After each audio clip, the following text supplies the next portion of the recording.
Lynch. Time to mix sports and the law, as we do usually on Thursday, but the Giants are playing a baseball game on Thursday, so we invited Steve Moskowitz in on Tuesday, and we're all concerned about this maple bat issue in baseball. We showed the clip of Tyler Colvin, the fabulous rookie of the Cubs, getting hit by a sawed-off bat right just above his heart. Very scary moment in the hospital for several days.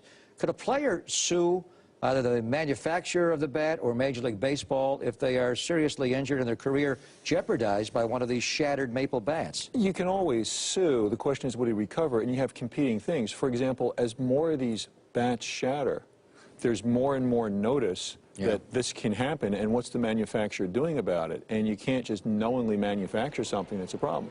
On the other hand, their defense would be, well, wait a minute, you know that this happens. And you get to other areas like, well, you'd rather have maple than ash because performance is better. You chose that, and it's called assumption of the risk. So again, there's real competition here. I could see it going either way. This is happening less frequently. In 2008, it happened 35% of the time these maple bats would shatter. Now it's down to like 15%, but still, it is scary. It happened to the A's pitcher, Brad Ziegler, recently. How about someone in the crowd? Now, I know when you buy a ticket, you flip it over on the back, and they say if a batted ball does come and hit you, you have an assumed risk. But this is something a little different because there's so much publicity about it where they know this is a possibility. If somebody breaks a bat and it goes up in the crowd and hits a kid, can the family sue Major League Baseball? You know, the cases cut both ways. As to the kid, there was a family that sued, and they recovered. On the other hand, after that, there was a woman in Boston who had about $500,000 in medicals and lost wages. She sued, and the judge threw the case out.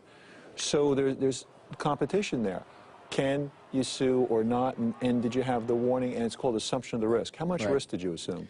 Well, what is your take on the way Major League Baseball is handling this? They do have an ash problem or some bug that is eating away the ash. That's subject to somewhat of debate. I think the players like the maple bat. That's the real Barry problem. Bonds used it and hit a lot of home runs with that. It's a harder type of wood, and it's working better. So is this simply... how should Major League Baseball proceed with this? Should they try to eliminate the maple bat to take all this out? One of the things that they look at, in the actual timber, there's different pieces. Some are far more suitable for bats than others. So if you use the absolute prime of the wood, then it'll be less likely to break. On the other hand, that would increase the cost, and you have somebody that's looking at that too. But then again, you know, at what point, as one of the players said, you have to wait till a player gets killed. On the other hand, you know, if all the players said, look, we only want ash, it wouldn't be a problem. They want the maple because of the better performance. And we're laughing about it here. But if something like that happens, would it be a white-collar crime, you'd have to dub it? No, that wouldn't be a white-collar crime. No, I'm teasing you. Good to see you, Steve. My pleasure. These guys make mega millions of dollars, so it might be a white-collar crime. All right, up next, we will introduce you to the white-collar brawler, a couple of local guys who grew up together in the Bay Area, loving Bay Area sports. They were Ivy League educated, and they decided to leave their white-collar jobs to pursue their dreams of becoming boxers. One catch here. Neither one had ever boxed before.